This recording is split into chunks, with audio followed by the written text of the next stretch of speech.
There's nothing worse than spending $50,000 or more on a kitchen renovation only to have the final result look cheap, or worse, dated the minute you finish. We are kicking off 2026, and I know many of you are planning your big home projects for the year. But I'm already seeing homeowners about to make the same expensive mistakes over and over again. Today, I'm breaking down these 17 specific design choices, from hardware to layout, that will kill your home value down the line and make your kitchen look like a budget flip. More importantly, I'm going to tell you exactly how to fix them. Number one is the blackout hardware look. This is the matte black everything. This had a huge run, but it's officially hit the saturation point. It tends to suck the light out of the room and shows dust like crazy. It screams flipped house. Here's the easy fix. Swap it for oil rub bronze or dark pewter. You get the dark contrast, but the metallic finish adds depth and looks much more expensive. Number two, push to open cabinets. The ultra minimalist no handle look. It looks great in a showroom. In your house,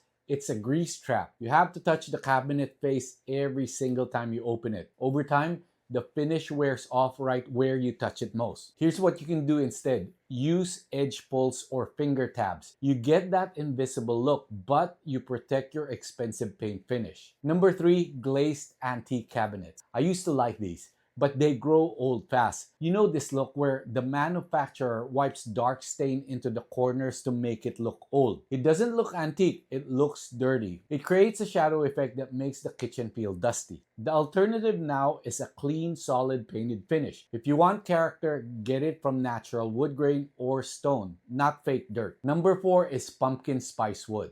Natural wood is back in a big way, but orange wood is not. That honey amber stain that glows like a pumpkin, it instantly dates the home to the late 90s. The fix for this is easy but time consuming. If you have this, strip it and whitewash it. Or if you're buying new, go for white oak or walnut. Keep the grain, kill the orange. Number five is the built-in command center or kitchen desk. I've never liked this idea, and let's be honest, nobody sits on a wooden stool in the kitchen to pay bills anymore. It just becomes a clutter magnet for junk mail. This one is so satisfying to fix. Rip it out. Replace it with floor-to-ceiling pantry cabinet or a dedicated coffee bar. Use the vertical space for storage, not clutter. This alone will do wonders for the transformation of your kitchen. Number six is the multi-tier island.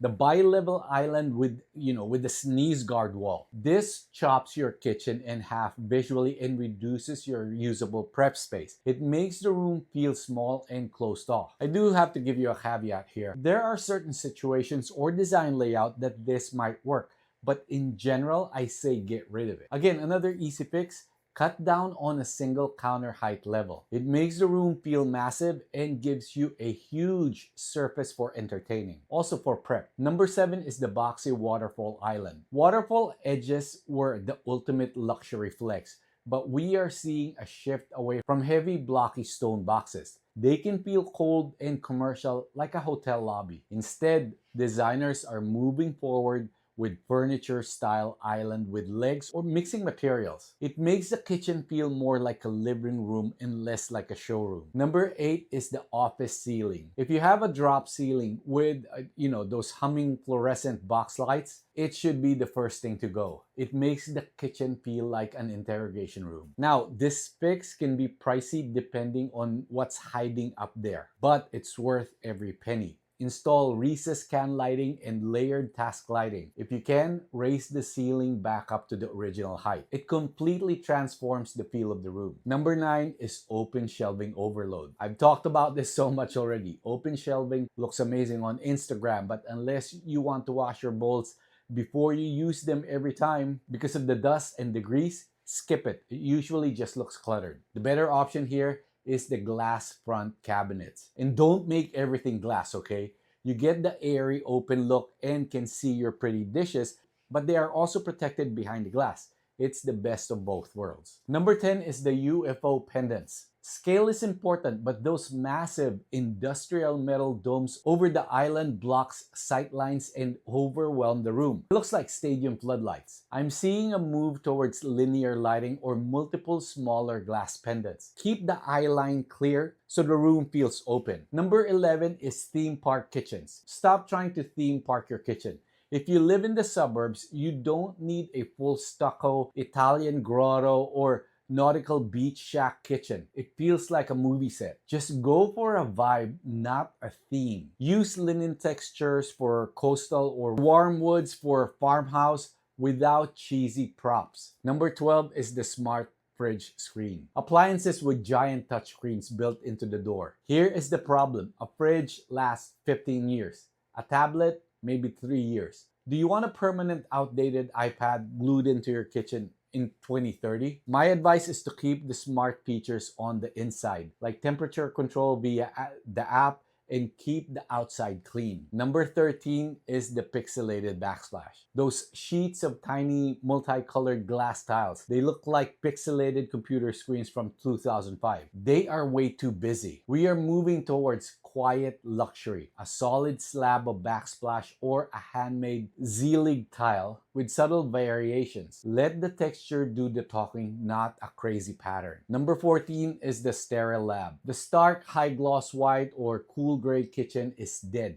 It feels like a laboratory or a dentist's office. We are craving comfort. The trend now is warm neutrals, taupes, mushrooms, creamy off-whites. It's still clean, but it has soul. Number 17 is the spaghetti strap. This is specifically putting flooding or wood slats behind your stove range. I love wood slats, but putting texture behind a stove is a recipe for disaster. One pot or spaghetti sauce splash, and you are scrubbing 50 tiny crevices with a toothbrush. Keep the texture on the island or the coffee bar area, somewhere safe from a splash zone. Number 16 is the appliance acne. Nothing cheapens a high-end kitchen faster than a $200 plastic microwave hanging over a $5,000 range. It ruins the focal point. If you can, put a microwave drawer in the island or create an appliance garage cabinet to tuck it away. And even a microwave in the countertop is better. Number 17 is the copy-paste marble. Faux stone is great, but be careful with cheap porcelain tiles where the pattern repeats every 3 feet. You have to spend a little more on high-quality engineered stone with random veining or use real stone in smaller impact areas. The best kitchen isn't the trendiest one. It's the one that functions for your life. But avoiding these expensive mistakes will keep your resale value high. Which of these are you guilty of? Let me know in the comments. And if you're planning on renovating this year, make sure to keep track of your budget. Stop doing this to your home. Some design choices look amazing in photos, but once you live in them, they turn into daily regrets. I'm gonna show you 11 of the most common home design mistakes you'll regret in 2025 and what to do instead. Now, before we dive in, let me be clear. I'm not here to tell you what to do or what you can't do with your own property. I'm a big believer in making your home a place you love. In my video, 11 horrible home upgrades you'll regret, someone left a comment that really stuck with me. They said, and I quote, "Same thing all other channels say. Don't any of you have any unique take? I can think of 50 different things that can date or make a home complicated." And honestly, fair point. I actually replied that most of the things I talk about come from my own experience here in the Bay Area. But that comment got me thinking.